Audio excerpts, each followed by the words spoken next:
मैं हूं आपके साथ अग्रिमा जादौन और आप देख रहे हैं DS4। 23 नवंबर वो दिन जिसका बेसब्री से पूरी जनता जो है इंतजार कर रही थी, हम भी कर रहे थे और आप भी जरूर कर रहे होंगे। इसी को लेकर आज हम इस पूरे मुद्दे पर बात करने वाले हैं, जिसके लिए हमारे साथ जुड़े हैं सागर शाह हैं जो गुजरात से आते हैं। सर बहुत बहुत स्वागत है आपका हमारे चैनल पर। हम आपसे आज जिस मुद्दे को लेकर आए हैं, जिस पर हम बात करने वाले हैं, वो आप बखूबी जानते होंगे। आज कौन सा दिन है वो भी आप बखूबी जानते होंगे, 23 नवंबर का दिन है। और 23 नवंबर का हम बेसब्री से इंतजार कर रहे थे। जब पिछली बार आपसे बात हुई थी तब भी इसी मुद्दे पर हुई थी कि क्या होने वाला है महाराष्ट्र में, और अब जो है महाराष्ट्र में हो चुका है। और दूसरा है झारखंड। हम आपसे सबसे पहला सवाल आपसे लेना चाहते हैं, वो हम शुरुआत करेंगे आपसे ही। आपके पक्ष में जो सवाल आ रहा है वो है प्रियंका गांधी वाड्रा से लेकर, जो है वो उन्होंने राहुल गांधी को भी जो है पछाड़ दिया है वायनाड में। आपको ये बखूबी हमसे ज्यादा बेहतर से आप जानते होंगे, तो आप उनकी जीत पर क्या कहना चाहेंगे कि उन्होंने अपने भाई को भी वहां पे पछाड़ दिया। तो आपको इस जीत के लिए जो है आपको क्या लग रहा है कि भाई से ज्यादा जो है लोकप्रिय यहाँ पे प्रियंका गांधी वाड्रा हो गई है, या फिर कांग्रेस जो है, कांग्रेस का नाम है यहाँ पे? जी नमस्कार। सबसे पहले तो मैं आपको धन्यवाद देना चाहता हूं। देखिए, आपने कहा कि अपने भाई को पछाड़ दिया, ये पछाड़ना नहीं है। सबसे पहले तो आप करेक्ट कीजिए। गांधी परिवार में नेहरू परिवार से लेकर आज जब उनकी चौथी पांचवी पीढ़ी राहुल गांधी और प्रियंका गांधी आज जब चुनाव में है, तो ये कहा जाएगा कि नेहरू गांधी परिवार में एक से बढ़कर एक है। कोई किसी को पछाड़ता नहीं, यहां एक दूसरे को सपोर्ट करते हैं, देश की जनता में अपना नाम करते हैं, अपना करिश्मा दिखाते हैं, अपना टैलेंट दिखाते हैं, और जहां जहां जाते हैं लाखों करोड़ों अब्जों लोग उनके साथ जुड़ते हैं। चाहे वो भारत जोड़ो यात्रा हो, भारत न्याय यात्रा हो, चाहे वो चुनाव हो। तो ये सबूत है कि प्रियंका गांधी भी अब इस देश की राजनीति में सक्रिय तौर पर आज से आप लोगों के साथ जुड़ गई है, इस देश की जनता के साथ जुड़ गई है। और उन्होंने राहुल गांधी को पछाड़ा नहीं, लेकिन ये बताया कि हमसे पंगा मत लीजिए, हमारे परिवार में ये परिवारवाद नहीं है, हम एक से बढ़कर एक है। और पिछले 55 साल से हम लोग नहीं, मुझे पूरा करने दीजिए इस बात को। पिछले 55 साल से हम लोग ये साबित करते आए हैं, और आज जब आप लोग पिछले 10 साल से हमें परिवारवाद परिवारवाद परिवारवाद कहते हैं, तो सुन लीजिए मोदी के परिवार के लोगों, आपके विश्वगुरु की सरकार में, आपके देवताओं की देवता की सरकार में, आपके नॉन बायोलॉजिकल प्राणी की सरकार में गांधी नेहरू परिवार से राज्यसभा में सोनिया गांधी और लोकसभा में राहुल गांधी और प्रियंका गांधी आपके सामने खड़े हैं। आपकी ही सरकार में इस देश की जनता ने चुना है। अब आप माफी मांगिए। नहीं, अब आप माफी मांगिए इस देश से। आपने 10 साल से जो दुष्प्रचार किया परिवारवाद, तो आपकी सरकार है, आपकी सरकार में गांधी परिवार के 3 बड़े बड़े नेता कैसे चुन के आ गए? माफी मांगिए, ये परिवारवाद नहीं, इस देश की जनता इन्हें चुनती है। राहुल गांधी जो सदन में पहले राहुल गांधी थे, अब वहां पे प्रियंका गांधी खड़ी होंगी, तो आपको क्या लगता है कि क्या होने वाला है सदन में? देखिए, इनकी एक मंत्री थी, हर बात पर अपना मंत्रालय नहीं देखती थी, महिला बाल विकास मंत्री। वो अपने मंत्रालय में पूरे देश में औरतों के साथ कुछ भी हो जाए, चाहे वो महिला एथलीट्स के साथ हो जाए, बलात्कार हो जाए, वो नहीं बोलती थी, लेकिन वो हर बार प्रियंका गांधी को और राहुल गांधी को टारगेट करती थी। उसी मंत्री ने प्रियंका गांधी के बारे में कर्नाटक के चुनाव में ये बोला था डंके की चोट पर कि मैंने प्रियंका गांधी को नमाज पढ़ते हुए देखा है, और जो लोग नमाज पढ़ते हैं वो कर्नाटक में मंदिर कैसे बनाएंगे। और वहां पर देश के प्रधानमंत्री ने 3 बार जय बजरंग बली की जय, जय बजरंग बली की जय, जय बजरंग बली की जय के नारे लगाए थे। उसी दक्षिण में आज ये प्रियंका गांधी, जो इनके हिसाब से नमाज पढ़ती थी, वो सबसे ज्यादा वोट्स लेकर आई। और उसी मंत्री को राहुल गांधी के पीए ने आप मुझे बात को पूरा करने दीजिए कि उसी मंत्री को राहुल गांधी के पीए ने अमेठी से हरा दिया, और नरेंद्र मोदी से 10 वोट ज्यादा राहुल गांधी के पीए लेकर आए। तो मुझे ये बताइए कि ये नरेंद्र मोदी की विश्व गुरु की सरकार में राहुल गांधी, प्रियंका गांधी, सोनिया गांधी और राहुल गांधी के पीए, ये सारे लोग कैसे जीत रहे हैं? तो ये परिवारवाद नहीं, ये ताकत है। जनता, इस देश की जनता इस परिवार के साथ जुड़ी हुई है और इनके सर, प्रदेश की जीत, आरोपों यहाँ को पर जो गलत लोग साबित हैं, किया है। यहाँ पर जो लोग हैं वो प्रदेश की जीत को एक तरफ रख रहे हैं और जो प्रियंका गांधी की जीत है उसको एक तरफ रख रहे हैं। तो क्या प्रियंका गांधी की जीत इतनी ज्यादा अहम है यहाँ पे?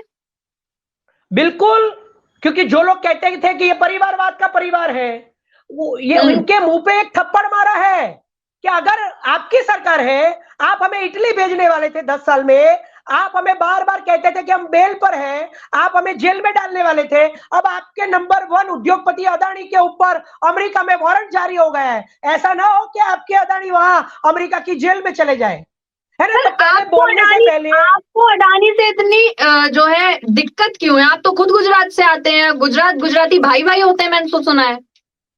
देखिए, कोई गुजराती भाई नहीं होता है।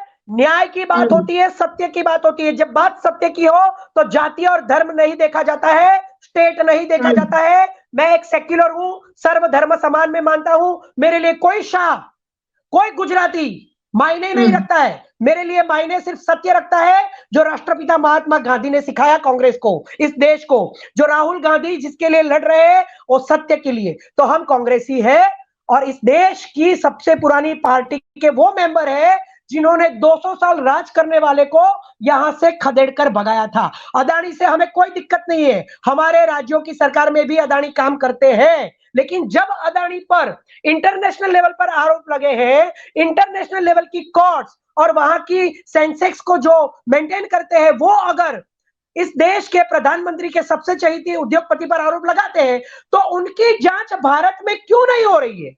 अगर वो कहते हैं कि वहां पर कांग्रेस की सरकारें थी जहां पर इन्होंने एनर्जी लेवल के प्रोजेक्ट कांग्रेस की सरकारों में लिए हैं, तो राहुल गांधी ने तो बोला जो कोई भी हो जांच हो, चाहे कांग्रेस की सरकार हो या कांग्रेस का नेता हो या बघेल हो या फिर तेलंगाना ये हो, बातें तो जांच हो। दूसरे की सरकार में ही निकल के आती है कि जांच हो, जब खुद की सरकार होती है तो कोई चेक नहीं करता है।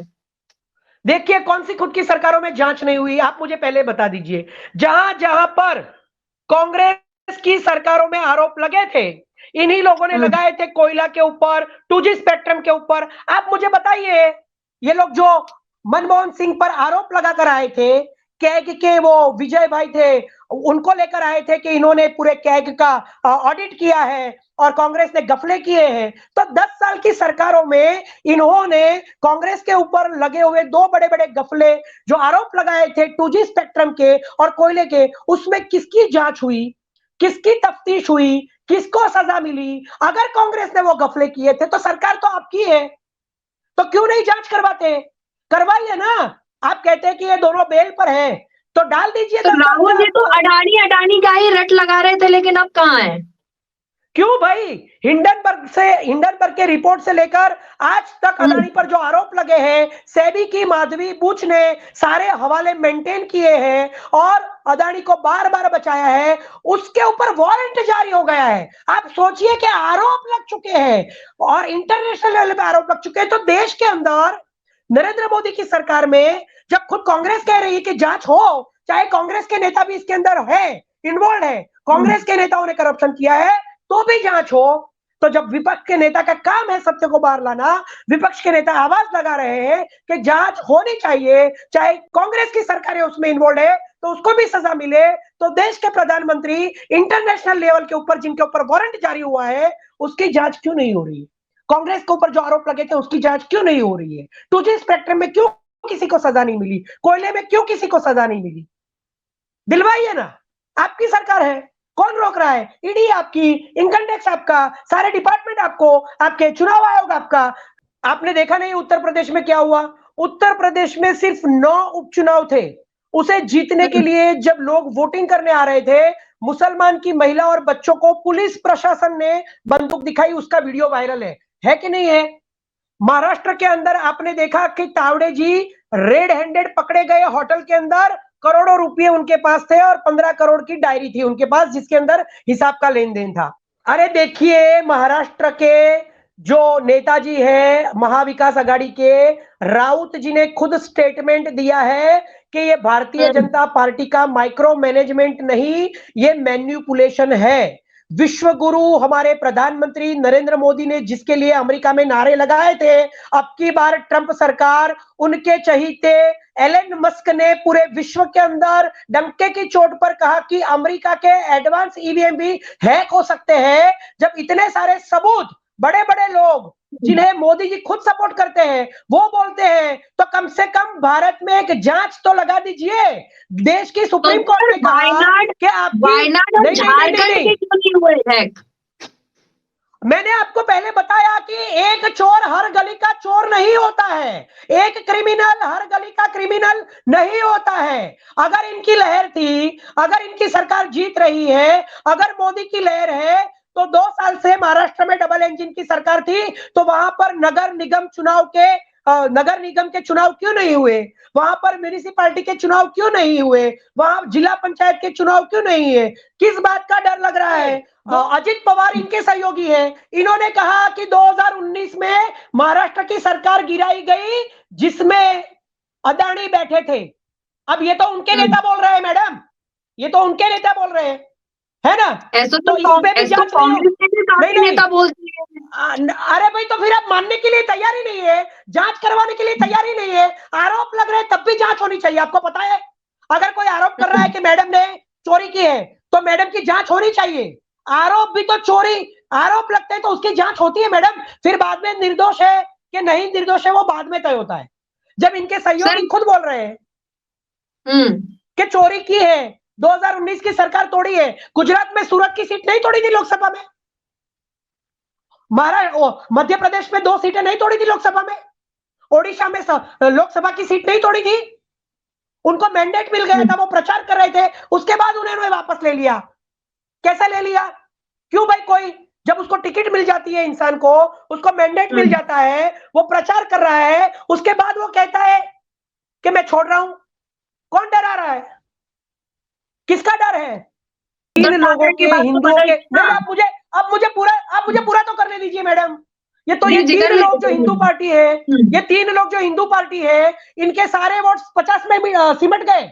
अब ये कहना चाहती है, मतलब शरद पवार जो जवाहरलाल नेहरू के जमाने से पॉलिटिक्स में है, उनसे अजित पवार को ज्यादा वोट्स मिल गए, और उद्धव ठाकरे से ज्यादा, बाला साहेब ठाकरे की पार्टी से ज्यादा शिंदे को वोट्स मिल गए, और तीनों के मिलकर 50 हो गए। नियम है सर, बदलाव ही प्रकृति का नियम है। देखिए, उनके खुद के नेता बोल रहे हैं कि भाई ये अनबिलीवेबल रिजल्ट है। हम तो सोचते थे कि भारतीय जनता पार्टी को 165 या 70 सीट मिलेगी। ये तो अनथॉट ऑफ है, अमेजिंग है, अनबिलीवेबल है। अगर आपको खुद को ऐसा लग रहा है कि हमें इतने वोट्स नहीं मिलने वाले थे, अनबिलीवेबल रिजल्ट आया है, तो जांच करवाइए ना फिर,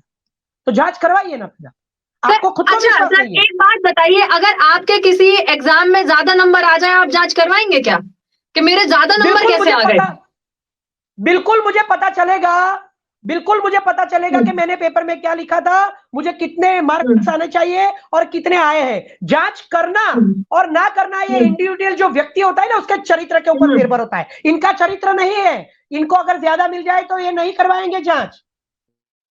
ठीक है, चलिए सर, आपका बहुत बहुत धन्यवाद हमें टाइम देने के लिए। और कोई बात नहीं, आपने कुछ सवालों के जवाब बहुत बेहतरीन दिए और कुछ के रह गए। कोई बात नहीं, अगली बार आपसे मुलाकात होगी तो हम आपसे जरूर इन सवालों के जवाब लेंगे।